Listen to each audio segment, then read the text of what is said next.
আমি দেখেছিলাম মুসল্লি, জেলখানার ভেতরে একজন মুসল্লি পেয়েছিলাম, তার ভেতরে মানবীয় এই দর্শনীয় এই গুণগুলো আমি পাইনি। সেও মুসল্লি, এত বড় বড় বিশাল বিপদের পাহাড় সামনে তার, অথচ কোনো হতাশা নেই, কোনো অস্থিরতা তার ভেতরে কাজ করছে না।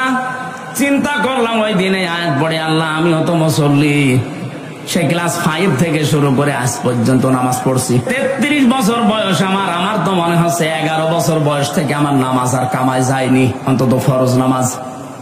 এর ভেতরে এই গুণগুলো আমারও আছে, তাহলে কি মুসল্লি আমি হলাম বলেন তো? কোরআনের আয়াতের সাথে আমার যে মুসল্লিগিরি এর সাথে মিলছে না, তাহলে আল্লাহর এই কথা মনে হয় খুব সত্য না? হ্যাঁ বলেন বলেন। মুসল্লিদের ভেতরে এই গুণ থাকবে না।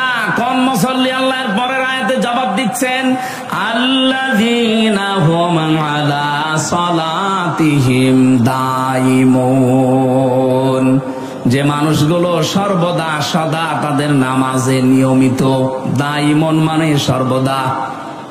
নামাজ 2 ওয়াক্ত পড়ে, 3 ওয়াক্ত পড়ে না, এর মুসল্লি বলা হয় না। নামাজ 5 ওয়াক্ত পড়ে না, শুধু জুমার নামাজ পড়ে, এটাও মুসল্লি না।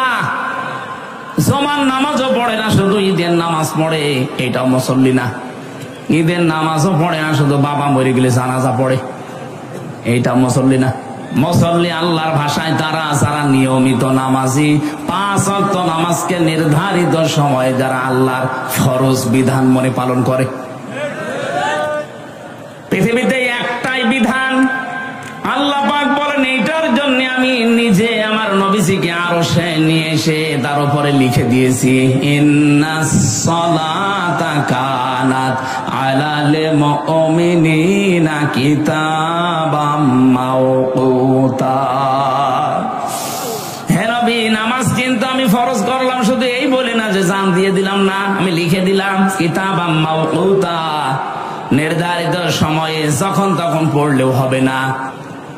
আমি জেলখানায় বহু মানুষ পেয়েছি যারা এক সেজদায় 40 মিনিট 50 মিনিট 1 ঘন্টা কাটিয়ে দিচ্ছে।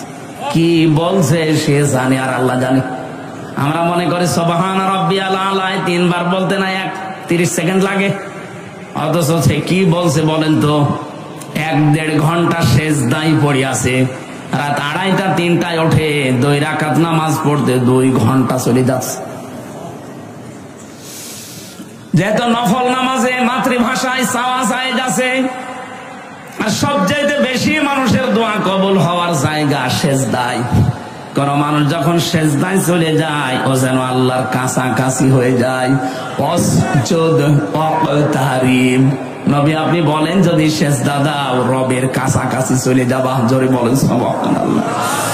আমি সহ যারা এসেছি প্রত্যেককে আহ্বান জানাচ্ছি, জীবনে সময় পেলে একটু সেজদা লম্বা করে দিবেন। এর চাইতে মজা, আনন্দ, শান্তির জিনিস দুনিয়াতে আর নেই। স্বামী স্ত্রীর ব্যবহারে শান্তি আছে, এর চাইতেও 100 গুণ শান্তি পাবেন যদি সেজদার ভেতরে আপনি আনন্দ পান। জীবনে আপনার মাথা তুলতেই মন চাবে না। পৃথিবীর যত মজাদায়ক বস্তু আছে সব চাইতে আনন্দের জায়গা আল্লাহর এই কুদরতের পাটা।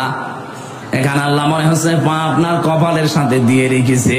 আপনি যদি এই সেন্স দিতে পারেন, কখন আধা ঘন্টা 45 মিনিট চলে যাবে আপনি টেরও পাবেন।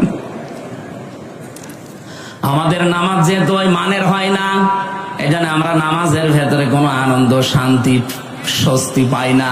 স্বস্তি পাওয়া যায় 4 দোকানে যেখানে গেবদ হয়, কথা বলেন না কেন? বাজারে যেখানে হট্টগোল শোরগোল, যেখানে গালিগালাজ হয়, এরকম জায়গায় আনন্দ লাগে, ভালো লাগে থাকতে।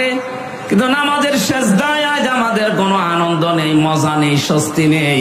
কারণ অধিকাংশ মানুষ আমরা নামাজের সেজদায় যা বলি বুঝি না, আর বুঝলে ওর বাস্তবতা, রুহানিয়াত যেটা ওটা আমরা পাই না। নামাজ পড়লে আপনি জান্নাতে যাবেন এ কথা কোরআনে আছে, কিন্তু নামাজ পড়লেও অনেক মানুষ আল্লাহর বরদোয়া পায়।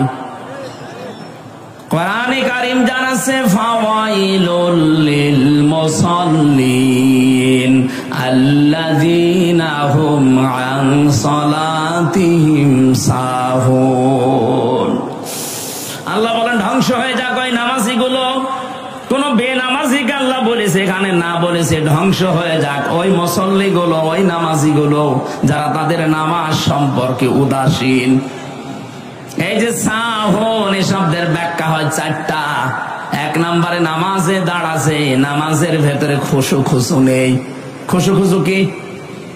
ধীর স্থিরতা লাগবে নামাজে। এরকম মন নিয়ে নামাজে দাঁড়াবেন, মনে হচ্ছে যে আমি আল্লাহকে দেখতে পাচ্ছি। যদি এরকম চোখ, এরকম অন্তর আপনার তৈরি না হয়, অন্তত এই বিশ্বাস নিয়ে দাঁড়ানোই লাগবে যে মালিক আমাকে দেখতেছে। এটা হয় আমাদের? এই পরিবারে, এই পরিবেশে, এই মানে এখন আমি উঠতে পারিনি, আমার এই যে গুণগুলো দূর হবে কি করে?